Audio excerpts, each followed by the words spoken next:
मोदी का गारंटी बिना पैसा गैस, बिना पैसा गैस গ্যারেন্টি মানে 420।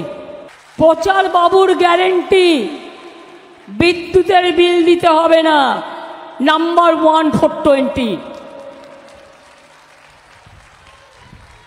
বিনা পয়সায় জল দিচ্ছে একেবারে 420।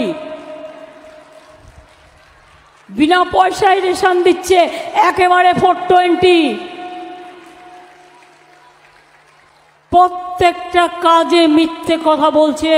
বাবা 420 লাল কেন না? তো বিনা পয়সায় চালে মানে 1000 টাকার গ্যাসে ফুটছে বিনা পয়সায় চাল। বাহবানন্দ লাল গ্যারেন্টি 420 গ্যারেন্টি লাল।